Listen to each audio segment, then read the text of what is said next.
صبح سویرے 4:20 پر خانہ کعبہ سے مشرقی جانب پوروی جانب سوق اللیل نامی گلی میں ہوئی تھی. نوٹ کر لو بھائی، نوٹ کر لو. ہاں بھائی بچوں نوٹ کر لیا. آج خالی اتنی تعلیم دوں گا، 1 گھنٹے کے اندر ماشاء اللہ شہنشاہ بطحا سید الابرار، نبیوں کے سردار، پیغمبروں کے سردار، شہنشاہ ذی وقار محمد مصطفیٰ کی پیدائش اس کو 1 گھنٹے کی برکت سے معلوم ہو گئی. 1 گھنٹے. اب بھائی آج دوسرا گھنٹہ لگ گیا. آج میں آپ کو بتاؤں گا کہ آقا صلی اللہ علیہ وسلم پر قرآن کی پہلی آیت کریمہ کس تاریخ میں، کس سن میں، کس مقام پر آئی تھی. بھائی سنو، لیسن کھولو اپنا، نوٹ کرو، کل والی کاپی نکالو، جلدی سے نوٹ کرو، قلم نکالو. ہاں بھائی، آقا صلی اللہ علیہ وسلم کی عمر شریف جب 41ویں سال کے پہلے دن میں داخل ہوئی اور پیارے نبی خانہ کعبہ سے 3 میل کے فاصلے پر 850 فیٹ کی بلندی پر غار ہرا میں تشریف فرما تھے، تو 12 فروری، رک جائیے بعد میں نوٹ کیجیے، بعد میں 12 فروری سن سے، اس وقت جو سن لیں گے لائیو سنیں گے، کیسٹ بنتی ہے، آڈیو کیسٹ بنتی ہے، ویڈیو کیسٹ بنتی ہے، سی ڈی، اس میں سے نوٹ کیا کیجیے. اس وقت قلم بند کیجیے اپنے. میں عرض کر رہا ہوں آپ سے، آقا اب میں بچوں کو جیسے تعلیم دے رہا ہوں، آقا صلی اللہ علیہ وسلم کی باقاعدہ طور پر آقا صلی اللہ علیہ وسلم پر قرآن نازل ہونے کی شروعات بتا رہا ہوں کہ 12 فروری سن 610 عیسوی کو پیارے نبی صلی اللہ علیہ وسلم غار ہرا میں تشریف فرما تھے. غار ہرا میں تشریف فرما تھے. وہاں سید الملائکہ جبریل امین 7ویں آسمان سے چلے. اللہ تعالیٰ نے بھیجا جبریل کو کہ جاؤ میرے محبوب محمد مصطفیٰ کے سینہ اقدس پر قرآن کی پہلی آیت شریفہ اقرأ بسم ربک الذی خلق نازل کر دو. تو اے میرے معصوم بچوں، اے بھتیجوں میرے، اے میرے بھانجوں، اے میرے بچوں، اے میرے بھائیوں، اب یہ تم یاد کر لو کہ آقا صلی اللہ علیہ وسلم پر جو قرآن کی پہلی آیت شریفہ نازل ہوئی تو انگریزی حساب سے 12 فروری سن 610 عیسوی دوشنبے کا دن تھا.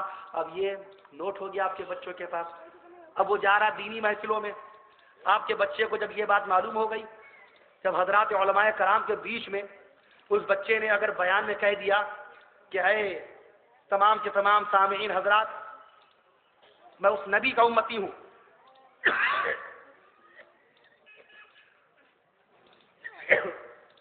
میں اس نبی کا امتی ہوں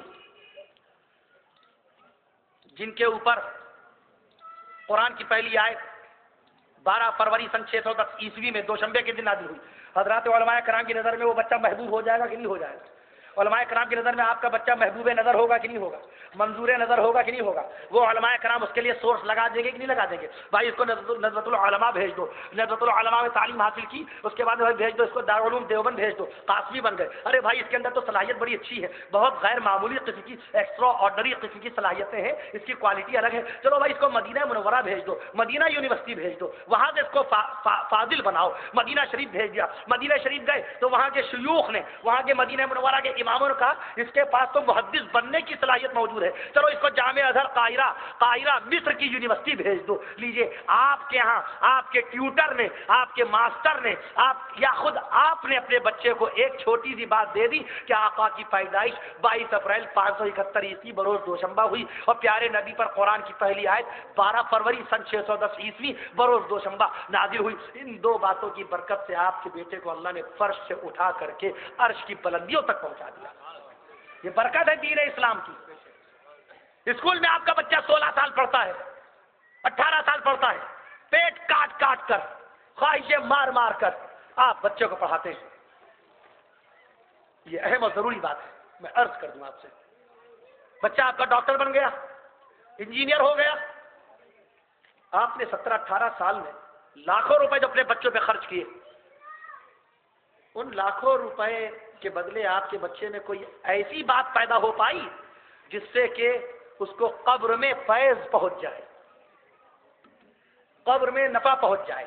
منکر نکیر 2 فرشتے آئیں گے سرہانے، رومان نامی فرشتہ روح پہنا دے گا، آپ اٹھ کے بیٹھ جائیں گے قبر کے اندر، دوبارہ لوگ دفنا کے چلے جائیں گے. 17 سال میں آپ نے اس کے اوپر تقریباً 7-8 لاکھ روپیہ خرچ کر ڈالا. آپ نے قبر کے 3 سوالوں کے جواب نہ بتائے دنیا کے اندر کہ من رب، تمہارا رب کون ہے؟ اے میرے بچے قبر میں سوال ہوگا. ما دین، تمہارا دین کیا ہے؟ ما تقول فی ھذا الرجل، آقا صلی اللہ علیہ وسلم کے متعلق سوال ہوگا کہ یہ صاحب جو کھڑے ہیں ان کو آپ پہچانتے ہیں کیا، آپ ان کے متعلق کہتے ہیں؟ یہ 3 سوال ہوں گے۔ آپ نے 17 سال میں اپنے بچے کو قبر کے 3 سوال نہیں گنائے۔ اسکول میں آپ نے باقاعدہ طور پر technology, biology, math, physics, chemistry, history سب کچھ پڑھا دیا، اینتھروپولوجی، جیولوجی، کاسمولوجی، یولوجی، سائیکالوجی، سائیکالوجی سب گھول کر کے آپ نے پلا دیا، لیکن آپ نے اس تعلق سے کچھ بھی نہیں کہا۔ آپ بتائیے 17 سال میں اس اسکول میں، جس اسکول میں آپ بھیج رہے ہیں، سینٹ فرانسس بھیج رہے ہیں، 7 ڈیز بھیج رہے ہیں، کرائسٹ چرچ بھیج رہے ہیں، کیا 17 سال میں اس نے آپ کے اسکول کے ٹیچر نے کبھی اتحیات یاد کرائی تھی؟ وہ مقامی نہیں اتحیات کا، یا آپ کبھی دماغ جانتا ہے؟ 17 سال میں اس نے وطر کی دعائیں قنوت یاد کرائی؟ 17 سال میں 5 لاکھ روپیہ خرچ کر ڈالا آپ نے، پریپ اور نرسری سے لے کر کے اس کے باقاعدہ ڈگری ہولڈر تک، گریجویٹ، پوسٹ گریجویٹ ہونے تک 5 لاکھ روپیہ خرچ کر ڈالا آپ نے۔ ان 5 لاکھ روپیہ میں، ان 5 لاکھ روپے میں آپ کے بچے کو کیا تیسرا کلمہ یاد کرایا اس اسکول کے مالک نے؟ وہ 1 گھنٹہ نکالیے، 1 گھنٹہ، حالانکہ کوئی اوقات، کوئی حیثیت نہیں اس 1 گھنٹے کی، وہاں آپ 5 لاکھ روپیہ خرچ کریں گے اور بن کے نکلے گا کیا بن کے نکلے گا؟ انجینئر۔ اور لالچ کیا ہوتی ہے آپ کو کیوں پڑھاتے ہیں؟ ایک لالچ ہے آپ کو اپنے بچوں کے پڑھانے کی، ایک لالچ، میرا بچہ بڑا ہو کر بہت قاعدے سے کہیں سیٹ ہو جائے، جو کام اللہ کا ہے وہ آپ اپنے اوپر لیے لے رہے ہیں۔ اللہ رزاق ہے، قرآن فرماتا ہے ان اللہ هو الرزاق لا تقتلوا اولادکم، خبردار غریبی کے اندیشے سے اپنے بچے کا قتل نہ کرنا۔ مکہ شریف میں لوگ قتل کر دیتے تھے بچوں کو غربت کی وجہ سے۔ نحن نرزقهم، ہم ان کو رزق دیں گے، ہم ان کو کھانا دیں گے، ہم ان کو کھانا دیتے ہیں، ہم ان کو پلاتے ہیں۔ تم نے کیوں مارا اس کو؟ ہم نے پیدا کیا تھا اس کو۔ تم نے ایک ظاہری عمل کے ذریعے سمجھا کہ تم پیدا کرتے ہو۔ ان لوگوں کو دیکھو 25 سال سے بیچارے دعا بھی کر رہے ہیں، عمل بھی انجام دے رہے ہیں۔ ہم نے کیا ان کو اولاد دی؟ نہیں دی، کیونکہ اولاد دینے والے ہم ہیں، اولاد دینے والے ہم ہیں۔ ان کو دیکھو ڈاکٹری علاج سب کچھ کرتے ہیں، بیٹی مانگتے ہیں، اللہ جو بیٹیاں چاہتے ہیں ان کو بیٹیاں نصیب فرما، آمین، اور جو بیٹے چاہتے ہیں اللہ ان کو بیٹے عطا فرما، جو اولاد کی خوشیاں چاہتے ہیں ان کو صاحب اولاد بنا دے۔ عزیزو، انسان کی زندگی بڑی ناقص ہو جاتی ہے، بڑی غمزدہ ہو جاتی ہے جب شادی شدہ زندگی میں کوئی گھر کے اندر کھلا ہوا پھول نظر نہیں آتا، کسی بچے کی کلکاری کی آواز جب تک گونجتی نہیں ہے۔ ایک باپ اپنے آپ کو باپ، ایک شوہر اپنے آپ کو نامکمل شوہر سمجھتا ہے، اور ہماری شادی شدہ کوئی بہن ہوتی ہے وہ اپنے آپ کو ایک نامکمل بیوی، ایک نامکمل عورت سمجھتی ہے جب تک اس کے یہاں اولاد نہیں ہوتی۔ بڑی دولت ہے کہ اولاد ہو جائے۔ اللہ نے اپنے حبیب محمد مصطفیٰ کو 4 بیٹیاں اور 3 بیٹوں سے نوازا تھا۔ حضرت یعقوب علیہ السلام کو اللہ نے 12 بیٹے عطا فرما دیے تھے، سبحان اللہ۔ ابراہیم علیہ السلام کو 3 بیٹے باقاعدہ طور پر عطا فرمائے، حضرت اسماعیل علیہ السلام، حضرت اسحاق علیہ السلام اور حضرت مدین، 3 بیٹے تفسیر کی کتابوں جیسا کہ موجود ہے۔ لوط علیہ السلام کو اللہ نے بیٹیاں ہی بیٹیاں عطا فرمائی۔ زکریا علیہ السلام کو یحییٰ علیہ السلام جیسا بیٹا عطا فرما دیا۔ حضرت اسحاق علیہ السلام کو یعقوب علیہ السلام جیسا پیغمبر بیٹا عطا فرمایا، اور یعقوب علیہ السلام کو یوسف علیہ السلام جیسا حسین و جمیل و شکیل قسم کا پیغمبر رسول عطا فرمایا، یوسف علیہ السلام جیسا۔ غور فرمائیے، داؤد علیہ السلام کو سلیمان علیہ السلام جیسا پیغمبر بیٹا عطا فرما دیا۔ یہ تمام معاملات دیکھ لیجیے آپ، اللہ کی عطا ہے تو اللہ دیتا ہے اولاد، تو اب ایسی سمجھ لیجیے اللہ دے گا کھانا۔ تم اپنے بچوں کو اس لیے 5-5 لاکھ خرچ نہ کرو کہ بہت اچھی تعلیم ہو جائے گی تو کہیں پر کلینک کھول کے بیٹھ جائے گا۔ اتنی گھٹیا سوچ ہے ایک مومن کی جس کا ایمان یہ ہو کہ اللہ تعالیٰ کیا خزانے کے خزانے پڑے ہوئے ہیں، کتنا کھاؤ گے، کتنا تم اپنے پیٹ میں رکھو گے، اور کہیں چھوٹی سی دکان کھول کے بیٹھ جائے گا، 2 پیسے کما۔ ابے اللہ تعالیٰ سے تم 2 پیسے کا سوال کر رہے ہو؟ اے اللہ تو رحمان و رحیم ہے، تیرے خزانے ہیں، اپنے خزانوں میں سے ہم کو زیادہ سے زیادہ عطا فرما، حلال روزی نصیب فرما۔ اب چٹنی روٹی، اللہ چٹنی روٹی دے دے، اللہ تعالیٰ کے خزانے میں چٹنی روٹی ہے؟ حیثیت دے کے مانگا جاتا ہے۔ مولوی دیکھا تو ان سے چندہ 10 روپے مانگیں گے کہ خود پڑھاتے ہیں کہیں نہ کہیں، عالم صاحب ہیں، اور کسی well maintained tie suited booted کسی آدمی کو دیکھ لیا، ہاں بھائی دیکھیں 500 سے کم کی رسید نہیں کٹے گی، اور کہیں پر ان کو اگر دیکھ لیا بیلوں کے اوپر چلتے ہوئے، ایسن کے اوپر، ٹویٹا کے اوپر، یا ڈیٹسن کے اوپر، یا میریسن کے اوپر، مرسیڈیز کے اوپر 75 لاکھ کی کار ہے جرمنی کی، مرسیڈیز پہ چلتے، بھائی دیکھیں 5000 سے کم کی نہیں۔ جیسی شخصیت آتی جا رہی ہے، زیرو بڑھتا جا رہا ہے، زیرو بڑھتا جا رہا ہے۔ اور بڑی شخصیت دیکھی آپ کو پورا ایک کمرہ بنوانا ہے صاحب، ہے نا، شخصیت دیکھ کر کے. اب یہاں شخصیت کی تو بات ہی نہیں ہے، خلاق عالم کی بارگاہ میں ہاتھ پھیلے ہوئے ہیں، رزاق عالم کی بارگاہ میں ہاتھ پھیلے ہیں، بادشاہوں کے بادشاہ رب ذوالجلال کی بارگاہ میں ہاتھ پھیلے، چٹنی روٹی مانگ رہے ہیں. کتنا عجیب. اللہ تعالیٰ اے اللہ ہمیں حلال روزی نصیب فرما، اپنی ذائقے دار روزی نصیب فرما، یہ آپ کو انشاءاللہ خوب ملے گا. میں عرض کر رہا تھا تو یہ مت کہو میرا بیٹا ایسا ہو جائے گا کہیں چھوٹی دکان لے کے بیٹھ جائے گا، کوئی درزی کا کام سیکھ لے تو کاج بٹن ہی کرنے لگے گا. کاج بٹن، ارے بے شک کاج بٹن کرواؤ بنواؤ، سب کچھ حلال روزی ہے، لیکن اس کے ساتھ یہ ایمان رکھو کہ روزی دینے والا اللہ تعالیٰ ہے، اللہ تعالیٰ ہی کھانا آپ کو دے گا. آج عالم دین بہت اونچا مقام رکھتا ہے.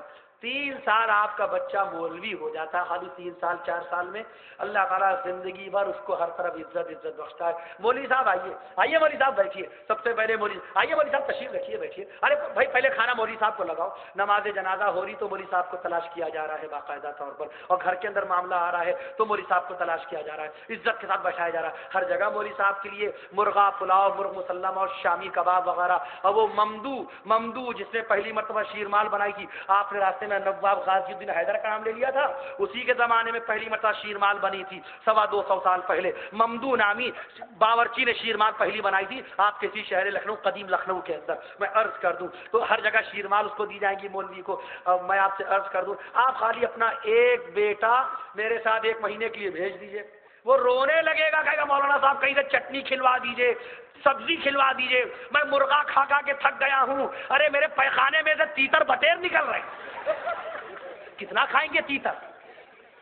ایک خالی ایسی یوں ہی بیٹھ کے کہہ دی، ایک عالم کہتا ہے یار کیا آپ کے علاقے میں تیتر وغیرہ ملتے ہیں؟ کہیں اتنا کہہ دیجیے، یہ نہ کہ یہ کھانا ہے. اللہ کی قسم ناظم جلسہ منتظمین تیتر ڈھونڈ کے لائیں گے، آپ کو تیتر ڈھونڈ کے لائیں گے. نیپال میں جلسہ تھا، میں نے عرض کیا لقا کبوتر یہاں پر ماشاءاللہ ملتا ہے کہ نہیں ملتا ہے؟ ہوا میں اڑتے ہیں، اتنا پوجا ہوا میں اڑتے ہیں. 4 لقا کبوتر لا کر ذبح کر کے کھلا دیا اس نے. اللہ تعالیٰ کیا علم دین کی برکت سے. کون سا انجینئر ہے؟ عالم دین انجینئر کہاں ہوتا ہے؟ عالم دین ڈاکٹر کہاں ہوتا ہے؟ وہ تھنکر فلاسفر کہاں ہوتا ہے؟ مگر وہ باقاعدہ طور پر علم دین کی برکت سے اس کے سینے میں اللہ تعالیٰ جو علم اس کو دیتا ہے، اس کی برکت سے زندگی بھر 4 سال مدرسے میں گزارو، حافظ قرآن ہو جاؤ، زندگی بھر حافظ جی کا لقب پا جاؤ گے. کتنا سستا سودا ہے. مدارس اسلامیہ بھیجیے تو آپ کے بچے جنگل میں بیٹھ جائے گا حافظ، انشاءاللہ منگل بنا دے گا. آج بھی دیکھ لیجئے کوئی حافظ بہار کا، بنگال کا، مہاراشٹر کا، جھارکھنڈ کا، کہیں پر دیکھ لیجئے آپ سے اچھا کھاتا ہے، آپ سے اچھا پہنتا ہے. مسجد کے امام کی تنخواہ کتنی ہوتی ہے؟ 700 800. سب سے کم تنخواہیں میں نے لکھنؤ میں دیکھی ہیں، سب سے کم لکھنؤ میں. کوئی مقام نہیں، کچھ نہیں، مجبوری ہے بیچارے کی، پڑھ بھی رہا ہے. اسی بہانے کی حجرے کی چھت ہے، ہم رات گزاریں گے، پڑھائی کریں گے، اور میری نمازیں بھی انشاءاللہ چلتی رہیں گی. جیسے نماز پڑھنا ویسی نماز پڑھا دینا. 700 مل رہے ہیں. اس کے باوجود کبھی آپ دیکھیے مسجد کے امام کی کریز خراب ہوتی ہے. مسجد کے امام کو کبھی آپ نے داغدار دھبے دار میلا کپڑا پہنتے دیکھا؟ آپ مسجد کے امام کے پاس چلے جائیے، چائے پلا دیتا ہے. یا اللہ 700 روپے میں کریز والے کپڑے، نیل پڑی ہوئی، باقاعدہ کلف لگا ہوا، چائے بھی پلا رہا ہے، اور اپنے سفر میں ٹکٹ لے کے جا رہا ہے. بغیر ٹکٹ نہیں جا رہا ہے، وہ ٹکٹ لے کے جا رہا ہے ٹرین کے ذریعے سے. بچوں کے لیے بھی کچھ لے کے جا رہا ہے، اہلیہ کے لیے جوڑا لے کے جا رہا ہے، ابا کے لیے لے کے جا رہا ہے، سب کے تحفے جیسے جس کا رشتہ سب کے لیے انتظام کر کے جا رہا ہے. یہ 700 روپے میں 7 لاکھ کی برکت کہاں سے آتی ہے؟ قرآن مقدس کے پاروں سے آتی ہے. 5 وقت کی نمازوں کی برکتوں سے اس کے پیسے کو اللہ تعالیٰ بابرکت بنا دیتا ہے. کوئی دکھائے مجھ کو 2000 روپے میں فیملی چلا کے 1100 روپے 700 روپے آپ کی امامت سے ملے اور 400 روپے ٹیوشن میں کمائے. 1100 روپے میں بہترین انداز میں خود یہاں رہ رہے ہیں، بیوی وہاں رہ رہی ہے، اور بعضوں کی بیویاں ہمارے حافظ قرآن کی بعض بیویاں جہاں رہ رہی ہیں وہ بھی کرائے پہ رہ رہی ہیں، کرایہ بھی جا رہا ہے اسی میں سے. کھلی نشانیاں ہیں.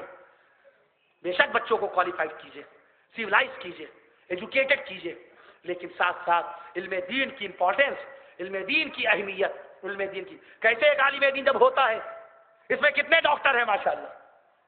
اس مجمع میں ماشاءاللہ ڈاکٹر نہیں ہے، اس مجمع کیا انجینئر نہیں ہے مولانا صاحب؟ اس مجمع میں کون نہیں؟ مفتی حضرات بھی بیٹھے، سارے لوگ بیٹھے ہوئے ہیں، سب کچھ ہے. عالم دین جب جائے گا تو لوگ اس سے ملنے کے لیے بے قرار ہوں گے. عالم دین جائے گا اس سے لوگ مسافے کے لیے بڑھیں گے. کسی ڈاکٹر سے کوئی آدمی تبرک کے طور پر مسافہ کرتا ہے؟ نہیں کرتا، لالچ میں کرتا ہے. بھیا ڈاکٹر سے مسافہ کر کے رکھنا، کیا معلوم کون سا انجیکشن لگوانا پڑ جائے. لالچ سے عالم دین واحد ذات ہوتی ہے جس سے لوگ بے غرض بے لوث محبت کرتے ہیں، بے غرض بے لوث محبت کرتے ہیں عالم دین سے۔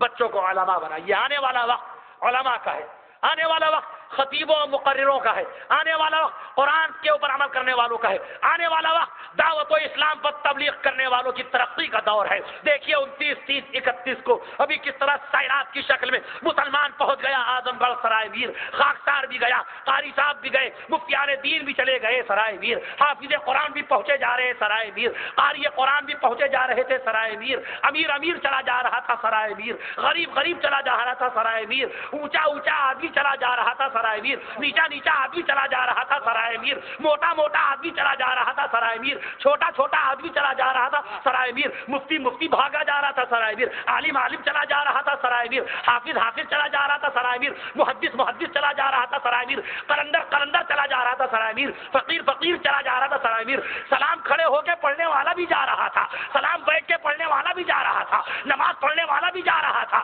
بے نمازی بھی چلا جا رہا تھا، جھوٹ بولنے والا بھی جا رہا تھا اور سچ بولنے والا بھی جا رہا تھا، باوضو رہنے والا بھی جا رہا تھا، بے وضو رہنے والا بھی جا رہا تھا، پکچر دیکھنے والا بھی جا رہا تھا سرائے میر اور پکچروں سے نفرت کرنے والا بھی جا رہا تھا سرائے میر۔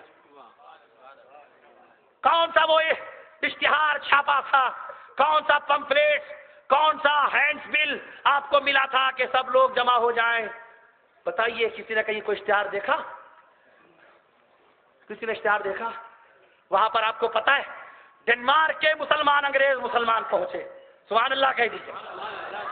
یہ نہ سوچئے کہ آپ کا بلی نمبر 3244 تھا تو آپ کے بلی نمبر میں فرانس کا آدمی بھر جائے اور ڈنمارک کا بن جائے اور سویڈن کا۔ ہمارا بلی نمبر تقریباً 3325 تھا، وہاں آپ کو لکھنؤ والا ایک ملا نہیں۔ وسعت دیکھیے کتنے بڑے علاقے میں تھا، وہ پورا کا پورا ٹینٹ بامبے اور پونا سے کنٹریبیوشن کر کے منگایا گیا تھا ٹینٹ، کتنے بڑے علاقے میں۔ اگر یہاں سے آپ اسٹیج تک جائیں تو پہنچنے میں آپ کو تقریباً 7 گھنٹے لگ جائیں، پہنچنے میں 7 گھنٹے لگ جائیں۔ تو سوچا بھیا بیوقوف ہے جو اسٹیج تک پہنچے یہیں پر بیٹھ کر کوئی اللہ اس کے رسول کی باتیں سنو، ورنہ جانے میں ہٹو بچو کرنے میں سارا وقت گزر جائے گا، توجہ ذکر الہی کی طرف نہیں آ پائے گی۔ دعوت دین کی جو بات آ رہی ہے، اصول بتائے جا رہے ہیں، دین کی اہمیت فضیلت بتائی جا رہی ہے، فکر کی بات بتائی جا رہی ہے، نکلنے کی بات بتائی جا رہی ہے، صحابہ کرام کے حوالے سے ان باتوں سے محروم ہو جائیں گے، اسے یہیں پر بیٹھ کے سنو، جہاں جس کو وقت مل گیا، جس کو جہاں جگہ مل گئی۔ ہم سب لوگ ٹینٹ والے نہیں تھے، ٹینٹ کے باہر والوں میں تھے ہم لوگ کو ٹینٹ نہیں ملا تھا۔ غور تو کیجئے کس بڑے ایریے کے اندر میں عرض کر رہا تھا۔ ہے کوئی امریکہ، ہے کوئی فرانس، جرمنی، برطانیہ، کوئی ڈنمارک، اسپین کی حکومت اعلان کرے اے دنیا کے یہودیوں میں تم کو سواری کا خرچ دیتا ہوں، فلائٹ دیتا ہوں، چلو اس تعداد میں جس تعداد میں مسلمان جمع ہو گیا تھا اعظم گڑھ میں سرائے میر کے اجتماع میں، آج مسلمانوں کے اس وسیع و عریض میدان میں جمع ہونے والے عظیم الشان اجتماع میں بے شمار مسلمانوں کا مجھ کو ریکارڈ توڑنا ہے۔ جمع ہو جاؤ جا کر کے اسپین کے میدان میں، اللہ کی ذات کی قسم، اور آپ بھی بتائیے کیا اس تعداد میں کوئی امریکہ جمع کر سکتا ہے؟ کوئی برطانیہ پیسہ بھی دے، فرینک بھی دے، اور باقاعدہ یو کے کا وہاں کا جو چلتا ہے سکہ، کرنسی جو چلتی ہے باقاعدہ پاؤنڈ، وہ بھی دے، امریکہ کا ڈالر بھی دے کہ جاؤ تم کو 5-5 ڈالر بانٹے جائیں گے، جاؤ تم کو ایروپلین کا ٹکٹ دیا جائے گا، خالی جمع ہو جاؤ، جا کے بیٹھ جاؤ، سننا اننا کچھ ہی، خالی جمع ہو جاؤ، مسلمانوں کے اس مجمع کا ریکارڈ توڑنا ہے مجھ کو۔ تو بتائیے کوئی مسیحی اس تعداد میں جمع ہو سکتا ہے؟ نہیں جمع ہو سکتا، کیونکہ جمع ہونے کی صلاحیت اللہ نے ایمان والوں کو بخشی ہے، جمع ہونے والے کا جذبہ اللہ نے قرآن والوں کو بخشا ہے۔ یہ مسلمان آپس میں اپنا کتنا ہی اختلاف کیوں نہ رکھے، چاہے کوئی اپنے کو سید کہے، چاہے کوئی پٹھان کہے، کوئی سبزی فروش ہو، کوئی انصاری ہو، کوئی صدیقی ہو، کوئی عثمانی ہو، کوئی دیوبندی ہو یا کوئی بریلی ہو یا کوئی حنفی ہو یا کوئی اہل حدیث ہو، مگر جب ان کو اللہ کے بندے، علماء بندے جب اللہ کے نام پر جمع ہونے کی دعوت دیں گے تو ایمان والے مچلتے مچلتے پہنچ جائیں گے، بھاگتے بھاگتے پہنچ جائیں گے، دوڑتے دوڑتے پہنچ جائیں گے، کیونکہ رب ذوالجلال کی وحدانیت سب کے لیے ہے، رسول پاک کی رسالت سب کے لیے۔ کوئی بریلوی ایسا نہیں پیدا ہوا، کوئی دیوبندی ایسا نہیں پیدا ہوا جو اپنا رسول الگ بنا سکے، کوئی اہل حدیث، کوئی شافعی، کوئی مالکی، کوئی حنبلی، کوئی حنفی ایسا نہیں پیدا ہو سکا جو اپنا قبلہ الگ بنا سکے۔ آج تک دنیا میں کوئی سید، کوئی پٹھان، کوئی قبیلے کا آدمی، کوئی انصار، کوئی صدیقی، کوئی حجام ایسا نہیں پیدا ہوا جو اپنی نمازوں کی تعداد بدل ڈالے. سب کے لیے برابر. ایک ہی صف میں کھڑے ہو گئے محمود و ایاز. اقبال نے کہا ایک ہی صف میں کھڑے ہو گئے محمود و ایاز، نہ کوئی بندہ رہا اور نہ کوئی بندہ نواز. اللہ کی بارگاہ میں سب مجرم، اللہ کی بارگاہ میں سب سیاکار، اللہ کی بارگاہ میں سب گنہگار، اللہ کی بارگاہ میں سب خطا کار، اللہ کی بارگاہ میں سب بندے کی حیثیت. اب اللہ اپنے فضل و احسان سے اپنے حبیب کے صدقے میں ان سیاکاروں کو نیک و ابرار بنا دے، یہ اس کا کرم ہے. جائیں گے ہم سیاکار کی حیثیت سے. یہ طریقہ ہے جناب سیدنا علی کا. علی نے کوئی گناہ کیا تھا؟ نعوذ باللہ. بتائیے. حضرت علی رضی اللہ عنہ نے کوئی معصیت کا کام انجام دیا؟ توبہ توبہ استغفر اللہ. حضرت علی نے کوئی ایسی جان بوجھ کر شریعت کے خلاف کوئی کام کیا؟ کوئی ایسی عادت آپ کی ایسی تھی جو شریعت کے خلاف رہی ہو؟ حضرت علی کا کوئی طریقہ قرآن مجید کے خلاف رہا ہوگا؟ کبھی نہیں رہا ہوگا. اس کے باوجود بھی بلال حبشی کی آواز سنی، حی علی الصلاۃ، حی علی الصلاۃ، حضرت علی کے پیروں میں لرزہ طاری ہو جاتا ہے. ہم ہر جلسے میں اس بات کو بیان کرتے ہیں، پیروں میں لرزہ طاری ہو جاتا ہے. کیوں؟ کیا کہتے ہیں اپنے آپ کو؟ اے علی چل بارگاہ ربانی میں پیشی کا وقت آ گیا. سبحان اللہ.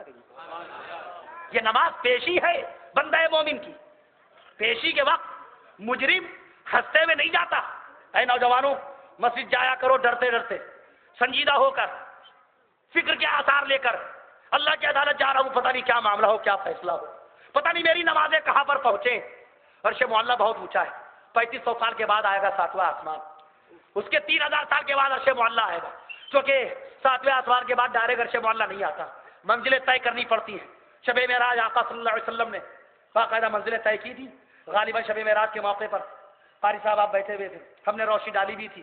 7ویں آسمان کے اوپر جو منزلیں اور ہیں، مقام دنا، مقام اودنا، مقام قاب قوسین، مقام فتح اللہ، پھر آیا مقام عرش معلّہ. یہ اس میں وقفہ لگے گا تقریباً 3000 سال کا مزید. 3500 سال یہ اور 3000 سال وہ، باقاعدہ 6500 سال.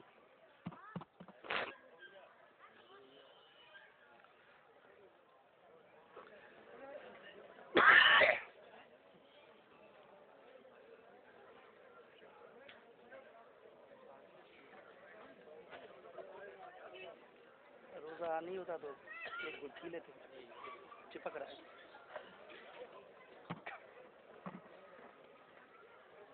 ایک بجے نا تھا.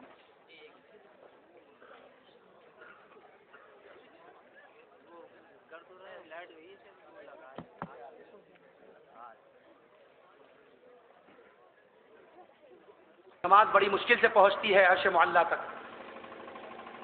اللہ تعالی ہماری اور آپ کی نمازوں میں ایسی رفعت، ایسی بلندی پیدا فرمائے کہ ادھر آپ داہنی طرف سلام پھیرے السلام علیکم ورحمۃ اللہ، اور بائیں طرف جیسی سلام پھیرے السلام علیکم ورحمۃ اللہ، اللہ کے نورانی فرشتے فوری طور پر، زمین کے فرشتے اور ہیں، پہلے آسمان کے فرشتے اور ہیں.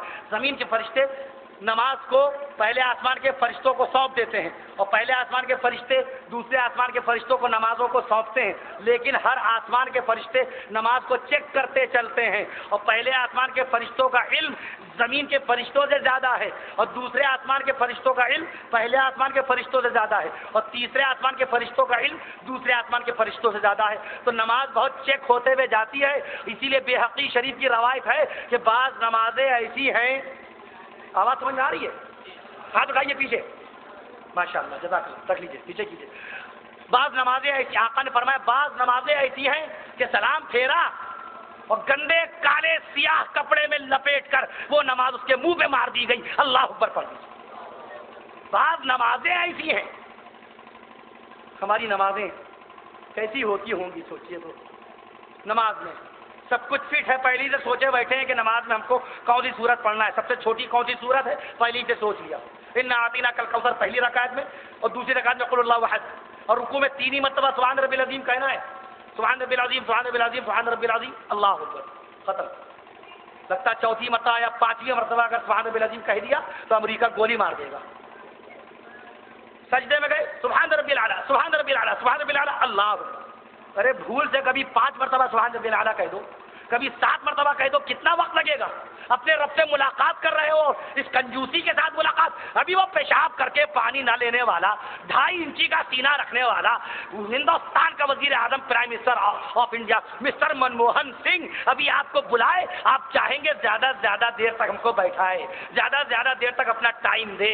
سر ایک بات ایسی، سر ایک بات یہ بھی، سر یاسین گنج کا یہ مسئلہ، سر لکھنؤ، یہ سر سر جو کرتے ہیں پیشاب کر کے پانی نہ لینے والے کے ساتھ، اگر آپ سجدے میں آ کر اپنے رب ذوالجلال سے کلام کرنے لگیے، رب کے جاہو جلال کی قسم، پوری دنیا میں اللہ تعالیٰ آپ کو حکومت و بادشاہت عطا فرما دے۔ جائیے تو سجدے میں بات تو کیجیے اپنے رب کریم سے، کانٹیکٹ تو کیجیے، گھمائیے نمبر 5 وقت کی نمازوں کا۔ یہ کاؤنسل ہاؤس پہ دھرنا دینے والے، پہلے آؤ اللہ کے گھر میں 5 وقت کی نمازوں میں دھرنا دے کر کے دیکھو۔ دھرنا دینا تو اللہ کے گھر میں آؤ، دھرنا دو 5 وقت کی نمازوں میں۔ اللہ کی ذات کی قسم تم کو کاؤنسل ہاؤس پر دھرنا دینے کی ضرورت نہیں پیش آئی۔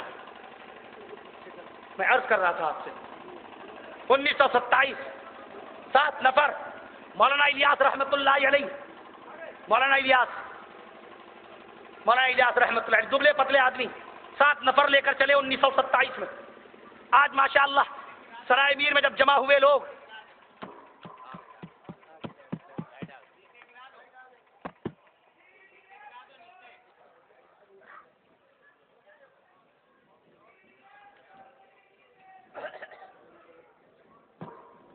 سرائے میر میں لوگ جب جمع ہوئے، دنیا نے دیکھا، اہل دنیا نے دیکھا، چاند نے دیکھا، سورج نے دیکھا، زمین نے دیکھا، زمان نے دیکھا، مکی نے دیکھا، مکہ نے دیکھا، سب ایمان والے تھے، اپنا پیسہ لے کر کے گئے تھے، اپنی نوکریاں باقاعدہ چھٹی لے کے گئے تھے، دکانیں بند کر کے گئے تھے، 5 بھائیوں میں 4 چلے گئے، ایک گھر میں ہے بہنوں کی حفاظت کے لیے، سب چلے گئے، ایک نفر نکلا تھا، 6 نفر 1927 سن 27 میں 6 نفر، 31 دسمبر سن 2007 سامنے رکھیے، 7 نفر 1927 سن، اور اس کے بعد یہاں جمع ہوئے، اور جمع ہونے کے بعد پوری دنیا میں آج دعوت و تبلیغ کے کام سے جو لوگ جڑے ہیں، 1927 میں 7 نفر، اور آج پوری دنیا میں 263 ملکوں میں تقریباً 30 کروڑ مسلمان دعوت و تبلیغ کے کام سے جڑ گیا، سبحان اللہ کہیں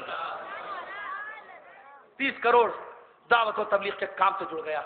بتائیے یہ اسلام کی برکت نہیں ہے تو کیا ہے؟ دین کی برکت نہیں ہے تو کیا ہے؟ کون روک پائے گا اسلام والوں کو ایک جگہ جمع ہونے سے؟ اے امریکہ، اے برطانیہ، اے اسرائیل، اے ڈنمارک، تم ہوش میں آ جاؤ، مسلمانوں کے درمیان میں پھوٹ ڈالنے سے ہوش میں آ جاؤ۔ ہمارا کلمہ ایک ہے، ہمارا کعبہ ایک ہے، ہمارا قبلہ ایک ہے، ہمارا قرآن ایک ہے، ہمارا ایمان ایک ہے، ہمارا رحمان ایک ہے، اور یہ ثابت کر دیا ہم نے سرائے میر جا کر کے، بغیر اشتہار، بغیر کسی پوسٹر، بغیر ایڈورٹائزمنٹ، بغیر IBN 7 کا استعمال کیے ہوئے، بغیر آج تک چینل کا استعمال کیے ہوئے، بغیر زی نیوز کے پر کوئی اپنا بلیٹن پیش کیے ہوئے ہم پہنچ گئے اس تعداد میں، بتا دیا قرآن والے کہیں پر بھی جمع ہوں گے تو اپنی چھاپ چھوڑیں گے۔ میں عرض کر رہا تھا آپ سے، آپ اپنے اتحاد کو اسی طرح برقرار رکھیے، اہل ایمان کی حیثیت سے زندگی گزاریے، آپ مسلمان کی حیثیت سے رہیے، مسلمان کی حیثیت سے جینا سیکھیے اور مسلمان کی حیثیت سے مرنا سیکھیے۔ ملک کے مسائل کی کوئی حیثیت نہیں ہے، 32 ملکوں 32 صوبوں والا یہ ملک ہمارا، ہماری اپنی قربانیوں سے آزاد ہوا تھا۔ 1800 نہیں 1757 میں جو پہلی شہادت جناب سراج الدولہ کی ہوئی تھی، اس کے بعد 14 اگست 1947 کی رات 12 بجے جب بھارت کو آزاد کرنے کا پروانہ پڑھا گیا ایوان لندن میں، رمضان مبارک کے 28ویں روزے کو، عین جمعے کے دن اللہ نے جب ہندوستان کو آزادی بخشی، اس وقت لے کر 1757 سے لے کر کے 1947 تک تقریباً 18 لاکھ مسلمان خاک و خون کے دریا سے گزر گیا، اور 3 لاکھ علماء کرام کو درختوں پہ لٹکا کر پھانسی پہ چڑھا دیا گیا۔ 3 لاکھ علماء کرام کی جانوں کی برکت اور 18 لاکھ شہید مسلمانوں کی شہادت کی برکت سے اللہ نے ہندوستان کی غلامی کا خاتمہ کیا، تب جا کے آج آزاد ہندوستان کو 26 جنوری کا تحفہ ملا۔ اس لیے مسائل کی کوئی حیثیت نہیں، آپ کی آواز ہندوستان میں نہیں پوری طرح ایران میں گونجتی ہے، آپ بھارت میں 42 کروڑ کی تعداد میں ہیں۔ میں نے کسی وقت میں رانچی کے خطاب میں کہا، جھارکھنڈ کی راجدھانی رانچی کے خطاب میں کہا، اے ڈنمارک کے مسلمانوں اور ہندوستان کے مسلمانوں، جس وقت ڈنمارک نے امام الانبیاء محمد مصطفیٰ صلی اللہ علیہ وسلم کی شان اقدس میں توہین کرتے ہوئے کارٹون بنایا تھا، تو میں نے عرض کیا کہ ڈنمارک اتنا چھوٹا ہے کہ بھارت کا 42 کروڑ مسلمان 5 وقت کی نمازوں میں جو وضو کرتا ہے اور وضو میں جو 3 کلیاں کرتا ہے، خالی ہندوستان کا 42 کروڑ مسلمان وضو کی 3 کلیاں کر دے تو رب کے جاؤ جلال کی قسم ڈنمارک بہ جائے گا اس پانی کے اندر، ڈنمارک بہ جائے گا۔ یہ ہمارے وضو کی 3 کلیاں اور 42 کروڑ مسلمانوں کی ایک ساتھ اگر پڑ جائے صفحہ ہستی سے مٹ جائے گا۔ آپ استعداد میں ہیں عزیزوں، لیکن آپ کی کمی، آپ کی کوتاہی، کم علمی سب سے پہلا مرض، جہالت ہمارا سب سے پہلا مرض، بد مزاجی ہمارا دوسرا مرض، بغض و حسد ہمارا دوسرا مرض۔ میں عرض کر دوں آپ سے، مت دیکھ کر کسی کو گھبرائیے، مت دیکھ کر کے جلیے، مت اپنے دل میں کوئی فکر پیدا کیجیے۔ جس نے دوسرے کی بلڈنگ بنائی ہے جس رب نے، وہی رب آپ کا بھی ہے، وہ آپ کی بھی بلڈنگ بنوا دے گا۔ جو آپ کے سامنے چمچم آ رہا ہے وہی رب ذوالجلال آپ کا بھی خالق و مالک ہے، آپ کو بھی اللہ تعالیٰ باقاعدہ طور پہ عزتوں سے نواز دے گا۔ جس نے اس کو اچھی خوبصورت بیوی دے دی ہے وہی رب ذوالجلال آپ کو خوبصورت بیوی عطا فرمائے گا۔ جس نے اس کو جوان بیٹے عطا فرمائے ہیں وہی رب ذوالجلال آپ کو جوان بیٹے عطا فرمائے گا۔ بغض و حسد کا معاملہ سوچ لیجیے آپ، لا يدخل الجنت نمام، آقا کا فرمان ہے کہ چغل خور جنت میں داخل نہیں کیا جائے گا۔ لا يدخل الجنت قطات، لا يدخل الجنت قطات، چغل خور باقاعدہ جنت میں داخل نہیں کیا جائے گا۔ اور غیبت خور، غیبت کرنے والا، برائی کرنے والا، آج ہماری کوئی محفل ایسی نہیں ہوتی عزیزوں جس میں ہم آپ لوگوں کی غیبت نہ کرتے ہوں، آپ لوگوں کی برائی نہ کرتے ہوں۔ عزیزوں، ایک تھوڑی سی دیر کا مزہ ملتا ہے، ایک کو اٹھا دیتے ہیں کسی کی نظر میں، دوسرے کو گرا دیتے ہیں۔ سامنے جو ہمارے بیٹھا ہے چودھری یا سامنے جو بیٹھا ہے وقت کا امیر آدمی، اس کو خوش کرنے کے لیے اجی صاحب آپ کے کیا کہنے، آپ کی شان کیا ہے، ارے وہ ان کا مقام کیا ہے آپ کے سامنے، اتنی سی بات آپ نے کہہ دی۔ یہ خوشامدی انداز اور یہ باقاعدہ چاپلوسی کا انداز، یہ تو منافقوں کا کام ہے، چاپلوسی منافقوں کی ہوتی ہے۔ دیکھیے دونوں ہاتھ جوڑ کر کے چاپلوس کرتا ہے، آپ دیکھتے ہوں گے اپنے سامنے منافقوں کو بھی دیکھتے ہوں گے اس طرح دونوں ہاتھ جوڑ کر کے کلام سناتا ہے اسٹیج کے اوپر مشاعرے کی حیثیت سے، شاعر کی حیثیت سے باقاعدہ۔ ایک جگہ اتفاق ہوا تھا، اناؤ میں خطاب تھا اور انہی لوگوں کے بیچ میں خطاب تھا، خاکسار اکیلا ہی تھا اہل سنت والجماعت میں سے۔ اس کے بعد جو مشاعرہ ہوا اور اس کے اندر جو توجہ فرمائیے، توجہ فرمائیے، توجہ فرمائیے، عجیب و غریب چہرے کی عجیب و غریب کیفیت، دونوں ہاتھ جوڑ کر، یہ پتہ ہی نہیں کہ کرشن نے سب سے پہلی مرتبہ جب باقاعدہ طور پر دیکھا گوپیاں نہانے چلی گئی تالاب کے اندر تو ان کے کپڑے دیکھے باہر رکھے ہیں، کرشن نے کم سنی کے عالم میں ہی باقاعدہ، بچپن سے بڑے شریف تھے وہ، میں عرض کر دوں آپ سے، بچپن ہی میں سے کم سنی کے عالم میں انہوں نے ان گوپیوں کے کپڑے جب اٹھا لیے اور اٹھا کے بھاگنے لگے، اور ان گوپیوں نے نہاتے نہاتے اچانک دیکھا گردن تک پانی بھرا ہوا، اچانک دیکھا انہوں نے کہ میرے کپڑے تو کرشن لیے بھاگے چلے جا رہے ہیں، تو ان لوگوں نے باقاعدہ جب ونتی کی تو کرشن کہا ہاتھ جوڑ کر ونتی کرو تب کپڑے دوں گا۔ پہلی مرتبہ پرنام اور پہلی مرتبہ ہاتھ جوڑنے کا معاملہ کرشن نے کروایا ہے اپنی گوپیوں سے۔ یہ ہاتھ جوڑنا کرشن کی تعلیم ہے اور یہ ہاتھ جوڑنے کا عمل گوپیوں کا طریقہ ہے، اس لیے شریعت کے اندر ہاتھ جوڑ کر معافی کا کوئی تصور نہیں۔ یہ جیلوں کے اندر جو معافی منگائی جاتی ہے یا تھانوں میں معافی منگائی جاتی ہے ہاتھ جوڑ کر کان پکڑ کر کے، تو یہ تو ملک کے قانون کا معاملہ مجبوری ہے، ورنہ شرعی اعتبار سے معافی زبان سے ہے، مجھے معاف فرما دیجیے، ہماری غلطی سے صرف نظر فرمائیے، ہماری غلطی سے درگزر فرما دیجیے، معاف فرما دیجیے، مصافحہ کر لیجیے ان سے، ان کا ہاتھ پکڑ کے سر پہ رکھ لیجیے، ان کا ہاتھ پکڑ کے سر پہ رکھ لیجیے، معاف کر دیجیے، سینے سے لگ جائیے، معاف کر دیجیے۔ دیکھیے اگر آپ نے معاف نہ کیا تو میدان محشر میں میرا معاملہ بڑا خراب ہو جائے گا، نمازیں ہماری روک لی جائیں گی، ہماری زکوٰۃ اور ہمارے حج اور ہماری تلاوتیں روک لی جائیں گی۔ جب وہ حیران ہو جائیں ارے نماز کیوں روک لی جائے گی، تو آپ بتا دیجیے قرآن مجید میں اللہ نے فرما دیا صاف طور پر کہ وہاں پر، اور حدیث شریف میں آقا نے فرمایا کہ ایک طرف نماز کا حساب کیا جائے گا میدان قیامت میں سب سے پہلے، اور دوسری طرف ٹھیک اس کے مقابل پہ دوسرا رجسٹر چلے گا جس میں معاملات کا حساب چلے گا باقاعدہ طور پر، کہ جب تک وہ شخص معاف نہ کرے جس کا دل آپ نے دکھایا ہے، جب تک وہ شخص آپ کو گلے نہ لگائے جس کو گالی بک کر کے اس کو آپ نے بالکل رؤاسا کر دیا، اس وقت تک اللہ معاف نہیں کرے گا، کیونکہ یہ معاملہ اللہ تعالیٰ نے یہ پورا ڈپارٹمنٹ بندوں ہی کے سپرد کر دیا ہے۔ اللہ تعالیٰ نے تو خود فرما دیا حقوق اللہ کا ذمہ دار ہوں، نماز نماز قضا کرو گے میں عذاب دوں گا، میری مرضی ہے، میں عذاب دوں تم کو مزہ چکھاؤں یا جنت بھیجوں، میں قادر مطلق ہوں، میں اپنی مرضی کا مالک ہوں باقاعدہ۔ لیکن یہ تو ڈپارٹمنٹ میں نے بندوئی کے ذمہ کر دیا، گالی بکو گے جب تک بندہ نہیں معاف کرے گا میں معاف نہیں کروں گا، دل دکھاؤ گے جب تک بندہ معاف نہیں کرے گا میں معاف نہیں کروں گا، حق مارو گے جب تک بندہ معاف نہیں کرے گا معاف نہیں کروں گا۔ صاف یہ فیصلہ شریعت کے اندر ہے۔ عزیزوں آج ہی آپ ان لوگوں کو منا لیجئے، آج ہی آپ کے پاس فرصت ہے، آج کا دن آپ کا اپنا ہے، کل کے اوپر نظر نہیں، سورج مشرق سے طلوع ہوگا، معلوم نہیں ہم اور آپ کل کا سورج دیکھ پائیں گے کہ نہیں دیکھ پائیں گے۔ آج معافی مانگ لیجئے، آج ان کو منا لیجئے، داڑیوں میں ہاتھ دے دے کے ماں ناراض ہے ماں کے قدموں میں جا کے بیٹھ جائیے۔ آقا نے فرمایا فإن الجنة عند رجلها، تمہاری ماں کے قدموں کے نیچے جنت ہے۔ بے شک نماز روزہ حج زکات سے جو جنت ملے گی وہ انتقال کے بعد ملے گی، مگر یہ ایسی جنت ہے، ماں وہ جنت ہے جو اسی دنیا میں بیٹھی ہے، میرے گھر میں بیٹھی ہے، جتنا چاہے اس جنت کو دیکھیں، ان کے قدموں کے نیچے جنت ہے۔ باپ جنت کا دروازہ ہے، اگر آپ کی بخشش و مغفرت کا فیصلہ ہو بھی گیا اور جنت کا پروانہ دے بھی دیا گیا اور جنت کا دروازہ نہ کھلا تو جنت کا باقاعدہ فیصلہ ہوا ہے، فیصلہ ہوا ہے آپ کا باقاعدہ۔ ریزرویشن جب ہو جاتا ہے تو فوراً تھوڑی گاڑی پہ سوار ہو جاتے ہیں، آپ کا ریزرویشن 4 دن کے بعد کا ہوتا ہے، 5 دن کے بعد کا ہوتا ہے، 5 دن کے بعد ٹرین آتی ہے، پھر اندر سے دیکھیے، وہاں اندر سے دیکھ لیجیے، آپ دیکھتے ہیں جو کنڈکٹر ہوتا ہے ٹرین کا وہ دروازے کھولتا ہے، تبھی تو سواری ٹرین میں بیٹھتی ہے، تبھی تو سواری ٹرین میں بیٹھتی ہے۔ اگر دروازہ نہ کھولے تو آپ کے پاس ریزرویشن لیے کھڑے رہیے پلیٹ فارم پر، اے سی فرسٹ میں، اے سی سیکنڈ میں ریزرویشن، 1800 روپے کا ٹکٹ لیا آپ نے، اے سی سیکنڈ کا باقاعدہ طور پر کھڑے ہیں، کیوں؟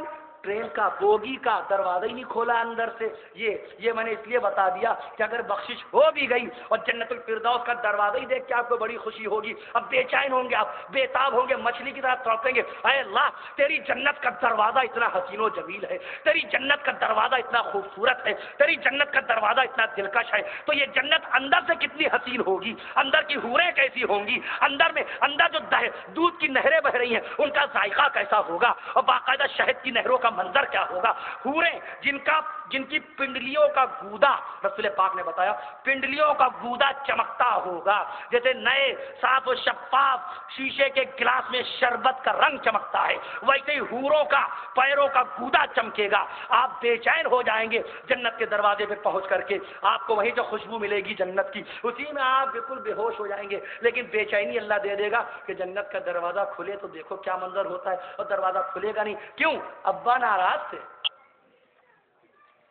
یہ شرط نہیں لگائی تمہارے ابا اگر نمازی ہوں، تمہارے ابا پرہیزگار ہوں تب میں جو ہے تمہاری جنت کا راستہ بند کروں گا، یعنی صرف ابا باپ، آقا نے صرف باپ کا لفظ استعمال فرمایا، ابھی ابن تمہارے والد وہ بے نمازی، ان کی نماز کا حساب ان سے ہوگا، دو ان کو نماز، جھوٹ بولتے ہیں ان کو سچ بولنے کی دعوت دو، جھوٹا باپ بے نمازی باپ اگر تم سے ناراض و خفا ہے کسی معاملے میں، الا یہ کہ آپ کے اوپر شرعی اعتبار سے جو دینی ذمہ داریاں ہوتی ہیں ان کو وہ روکیں، نماز پڑھنے سے روکیں، تو اب آپ تو گنہگار ہے، اس میں اللہ تعالیٰ تھوڑی آپ کی پکڑ کرے گا، آپ کو نماز پڑھنا ہے، ابا روزے سے روکیں، فرض روزے سے روکیں، ابا باقاعدہ مسجد میں اعتکاف سے روکیں، تو اس میں ان کی پابندی اتباع کا حکم نہیں ہے۔ میں عرض کر دوں آپ سے، یا ابا شراب پینے کا حکم دیں، باپ کی بات نہیں مانی جائے گی، ابا کہے چلو میرے ساتھ جوا خانہ، جوا اڈا، تمہیں بھی جوا کھیلنا، جوئے کا فن میں تمہیں سکھانا چاہتا ہوں، اس میں آپ کے اوپر باپ کی فرما برداری لازم نہیں ہے، آپ انکار کیجئے، نافرمانی کیجئے، لیکن دوسرے معاملات میں اگر باپ ناراض ہوئے، جن معاملات کو آپ بہتر انداز میں پیش کر سکتے تھے، باپ کو راضی کر سکتے تھے، اگر وہ آپ کا باپ آپ سے خفا ہوا تو باب الجنہ فرمایا گیا حدیث شریف میں، باپ کو باب الجنہ کہا کہ باپ جنت کا دروازہ ہے، لہذا اپنے دروازے کی بھی تیاری کیجیے۔ میں عرض کر رہا تھا آپ سے باقاعدہ یہ سوال کے جواب دے لیجیے کہ مختصر لفظوں میں، پھر مجھے اجازت دیجیے، وقت زیادہ ہو چکا ہے، میں عرض کر دوں حضرت عثمان غنی رضی اللہ عنہ کی قبر پاک کہاں ہے؟ بقیع غرقد، مدینہ منورہ میں جنت البقیع سے تھوڑا فاصلے پر قبر شریف بنائی گئی تھی، اب تو ماشاءاللہ وہ حصہ بھی جنت البقیع میں آ گیا ہے، جن ظالموں نے حضرت عثمان غنی رضی اللہ عنہ کو شہید کیا تھا، وہی تو میں عرض کرتا ہوں جناب حضرت حسین رضی اللہ عنہ کی شہادت کے تذکرے کے لیے جو اہتمام کیا جاتا ہے باقاعدہ، اور جاہلانہ اہتمام تو آپ کے سامنے ہی ہے، یہ علمداری، یہ تعزیہ داری، آپ کو پتہ ہے حضرت حسین رضی اللہ عنہ کی شہادت جب ہوئی ہے 10 محرم کو جمعے کے دن کربلا میں، عراق کے شہر کربلا کے اندر باقاعدہ تو وہاں پر آپ کے بیٹے زین العابدین اپنی آنکھوں سے اپنے بابا کی شہادت دیکھ رہے تھے، سگی بیٹی بی بی سکینہ اپنی آنکھوں سے اپنے بابا کی شہادت دیکھ رہی تھی، سگی بہن بی بی زینب اپنے بھائی حسین کو شہید ہوتے دیکھ رہی تھی۔ میں عرض کر دوں آپ سے، یہ 3 چشمدید گواہ میں نے پیش کیے ہیں، حوالہ لے لیجئے، 1250 سال پرانی تاریخ کی کتاب تاریخ ابن طبری، تاریخ طبری، محمد ابو جعفر محمد ابن جریر طبری علماء موجود ہیں، اس لیے پورا نام ہم نے پیش کر دیا۔ ان کا انتقال 310 ہجری میں ہوا، 1150 سال پہلے کا زمانہ۔ انہوں نے اپنی ہسٹری میں، اپنی تاریخ میں بات لکھی۔ اس سے پہلے، ان سے بھی پہلے جید عالم، اہل سنت کا عالم، محدث، ماہر رجال، مفتی زماں، شیخ حدیث، شیخ الحدیث حضرت جناب محمد ابن سعد رحمۃ اللہ علیہ، انہوں نے طبقات ابن سعد میں 1200 سال پہلے یہ منظر لکھا ہے کہ چشمدید گواہ کوئی نہیں سوائے سگی بہن زینب کے، چشمدید گواہ کوئی نہیں سوائے زید العابدین کے، چشمدید حسین کی شہادت کا چشمدید گواہ کوئی نہیں سوائے بی بی سکینہ کے۔ یہ مرثیے تو 1912 میں لکھے گئے ہیں۔ ہندوستان میں شہر لکھنؤ میں تقریباً 11 نوابوں کی حکومت رہی، انہوں نے اپنی حکومت کی سرپرستی میں باقاعدہ طور پہ شہادت نامے لکھوا دیے، مرثیے لکھوا دیے۔ اس لیے مفکر اسلام مولانا ابو الحسن علی ندوی رحمۃ اللہ علیہ، شیخ الاسلام مولانا حسین احمد مدنی رحمۃ اللہ علیہ، شیخ الہند مولانا محمود حسن رحمۃ اللہ علیہ، عارف باللہ حضرت محی السنہ مولانا ابرار الحق صاحب ہردوئی رحمۃ اللہ علیہ، قاری محمد صدیق صاحب باندوی رحمۃ اللہ علیہ، ان تمام لوگوں نے فرمایا ان مرثیوں کے اندر عورتیں یہ مرثیہ نہ پڑھیں، اس میں غلط اور جھوٹی روایتیں درج کی گئی ہیں، رونے رلانے کی باقاعدہ درج کی گئی ہیں روایتیں، لوگوں کو اکسانے کے لیے، غمزدہ بنانے کے لیے، لوگوں کو باقاعدہ طور پہ ہاہاکار مچوانے کے لیے، سینہ پٹوانے کے لیے روایتیں اس میں درج کی گئی ہیں۔ اور اسلام میں سینہ پیٹنا حرام ہے، اسلام میں چیخنا چلانا حرام ہے، غم منانا حرام ہے۔ یہ کون کہہ رہا ہے؟ ہمارے علماء دیوبند بھی کہہ رہے ہیں۔ اور ساتھ ساتھ مولانا احمد رضا خان صاحب کا رسالہ تازیہ داری، اس کو پڑھیے، صفحہ نمبر 59 کے اوپر رسالہ تازیہ داری مولانا احمد رضا خان صاحب کا رسالہ ہے، بریلی کے اندر حسینی پریس سے شائع ہوا تھا، صفحہ نمبر 59۔ قول کس کا؟ مولانا احمد رضا صاحب کا۔ ایک صاحب نے سوال کیا، اے اعلیٰ حضرت بتائیے تعزیہ آپ کا بنانا کیسا ہے اور تعزیہ پر جا کر فاتحہ کرنا کیسا ہے، نذر و نیاز کا ماننا کیسا ہے؟ تو مولانا احمد رضا صاحب نے جواب سماعت فرمائیے، حسینی پریس سے شائع ہونے والا وہ رسالہ صفحہ نمبر 59 کے اوپر مولانا احمد رضا صاحب نے جواب دیا، تم یہ پوچھتے ہو کہ تعزیہ بنانا کیسا ہے، میں 3 حکم جاری کرتا ہوں، مفتی کی حیثیت سے 3 حکم جاری کیے کہ تعزیہ کا بنانا بدعت سیئہ ہے، یعنی ایسی بدترین بدعت ہے کہ جو نہ صحابہ کرام کے زمانے میں کبھی پیدا کی گئی، نہ خود حسین کے بیٹوں نے اس کو رائج کیا، نہ امام اعظم ابو حنیفہ نے اس کو پسند کیا، نہ خواجہ معین الدین چشتی اجمیری نے تعزیہ داری کو پسند کیا، اللہ اکبر پڑھتے چلیے، نہ حضرت غوث اعظم بڑے پیر صاحب نے کبھی تعزیہ داری پسند کی، نہ نظام الدین اولیاء دہلوی نے کبھی تعزیہ داری پسند کی، اور نہ ہی ساتھ میں خواجہ قطب الدین بختیار کاکی رحمت اللہ علیہ نے کبھی تعزیہ داری پسند کی، نہ حبیب اجمی نے جو تمام ولیوں کے سردار ہیں، خواجہ صاحب کا سلسلہ حبیب اجمی کو پہنچے گا، بڑے پیر صاحب کا سلسلہ حبیب اجمی کو پہنچے گا، نہ حضرت خواجہ حسن بصری نے کبھی تعزیہ داری پسند کی۔ تعزیہ داری بدعت سیئہ ہے۔ مولانا احمد رضا صاحب کا پہلا حکم بحیثیت مفتی کے، تعزیہ داری قطعی طور پہ ناجائز ہے۔ مولانا احمد رضا صاحب کا دوسرا حکم، تعزیہ ہے ممنوع شرعیہ ہے، شریعت کی طرف سے ممنوع کی گئی کیونکہ اس میں جناب حسین کی شان میں توہین ہے۔ کربلا ایک ہے عراق میں، مدینہ ایک ہے عرب میں، مکہ معظمہ ایک ہے عرب میں، کربلا وہی ہے جہاں جناب حسین شہید ہوئے۔ کربلا یہ نہیں ہے جو جھوٹی کربلائیں بنا ڈالی ہیں شہر شہر میں تازیوں کو دفنانے کے لیے، یہ بناوٹی کربلا ہے، یہ مصنوعی کربلا ہے۔ کربلا وہ جہاں نواسہ رسول حسین ابن علی کو آج سے 1369 سال پہلے نیزہ مار کر کے زرعہ بن شریک نے 33 نیزے مار کر کے شہید کر دیا تھا، کربلا وہ ہے۔ تم کو پتا ہے کربلا کیا ہے؟ ایک دن بھی تم بھوکے رہے حسین کی یاد میں ڈھول تاشا پیٹنے والے سنیوں، اپنے کو سنی کہتے ہو، یا حسین یا حسین یا حسین کا نعرہ لگا کر جناب حسین کو عراق میں خون کے آنسو رلوا رہے ہو، جب یا رسول اللہ کہنے کی اجازت نہیں، اس عقیدے کے ساتھ کہ یا رسول اللہ ہم بھارت میں کہیں اور